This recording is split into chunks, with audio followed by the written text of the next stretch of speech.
bahwa memang kita seringkali tidak merendahkan diri di hadapan Tuhan. Sehingga apapun yang kita lakukan itu seolah-olah tidak menjadi berkat dan gagal, tidak berhasil.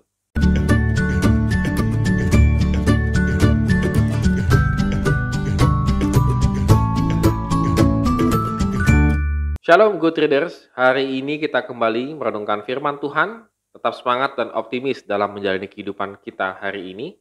Karena kita yakin Tuhan pasti memimpin kehidupan setiap langkah orang percaya. Dan kita akan membaca dari 2 Tawarik pasal 12, ayat 1 sampai dengan yang ke-16. Tetap setia juga membaca firman Tuhan ya. Ya, dalam kehidupan kita sehari-hari, kalau boleh saya renung-renung gitu ya, dalam kehidupan saya pribadi lah sehari-hari, bahwa memang kita seringkali tidak merendahkan diri di hadapan Tuhan.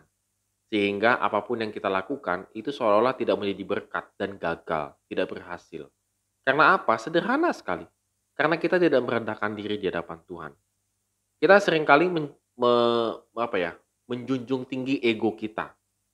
Kita seringkali emosional kita yang kita nomor satukan, ego kita nomor satu. Tuhan itu nomor 3 atau 4 atau 5. Yang terakhir pokoknya.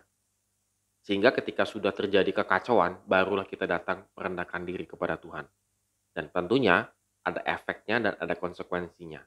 Nah, kita bisa melihat di sini inti persoalan yang membuat Rehabeam itu diserbu Sisak, Raja Firaun, itu adalah memang karena boleh dikatakan Israel, Rehabeam beserta seluruh Israel meninggalkan hukum Tuhan di ayat yang pertama.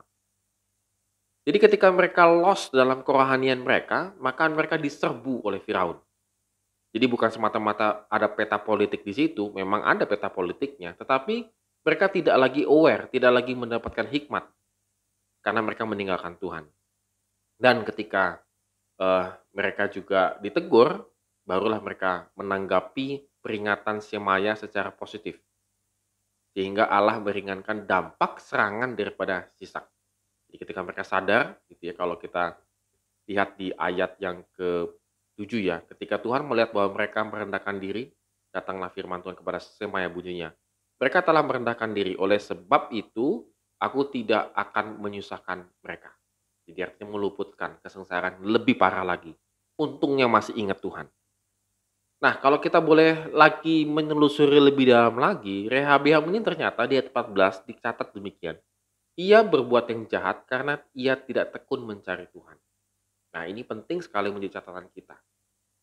Bahwa ketika kita hidup ini tidak tekun mencari Tuhan, maka pasti kita akan mendapatkan tanda petik serangan-serangan yang luar biasa. Kegagalan dan demi kegagalan. Kekacauan dan demi kekacauan. Kenapa hidup saya menjadi statis? Kenapa hidup saya tidak datang berkat? Kenapa hidup saya dan lain sebagainya lah begitu. Kita bilanglah hidup saya kok negatifnya banyak begitu daripada positifnya. Balik lagi, karena kita tidak tekun mencari Tuhan. Tekun mencari Tuhan di sini bukan berarti ya saya kan sudah ibadah dari Senin sampai Minggu begitu ya, kenapa enggak? Karena itu kan tekun, bukan begitu. Tekun mencari Tuhan itu harus menghasilkan kerendahan diri di hadapan Tuhan, kerendahan hati di hadapan Tuhan. Tekun mencari Tuhan itu hanya usaha untuk terlihat kelihatannya seperti kita beribadah, enggak. Tetapi tekun yang mencari Tuhan itu yang sebenarnya adalah semakin kita tekun mencari Tuhan, semakin ada kerendahan hati dalam kehidupan kita. Kalau tidak ada, itu tidak mencari Tuhan. Itu cuma absen, hadir di gereja. Tidak berdampak apapun dalam kehidupan kita. Oleh karena itu, good readers pada hari ini kita kembali lagi diingatkan oleh Tuhan ya. Bahwa kalau kita mendapatkan tanda petik nih hal-hal yang negatif dalam kehidupan kita, sebenarnya itu udah warning supaya kita semakin merendahkan diri di hadapan Tuhan. Tetapi kita seringkali mengatasinya itu dengan cara kita sendiri. Coba kali ini kita datang kepada Tuhan, kita merendahkan diri, dan kita tekun mencari Tuhan. Tekun mencari Tuhan, hasilnya adalah kerendahan hati di hadapan Tuhan. Kalau ini sudah kita dapatkan, pasti sesuai dengan janji-janji Tuhan, Dia akan memberkati kita, Dia akan meluputkan kita dari banyak hal malapetaka. Sehingga nama Dialah kita muliakan sepanjang hidup kita. Amin. Terima kasih telah menonton video ini. Have a nice day and God bless us.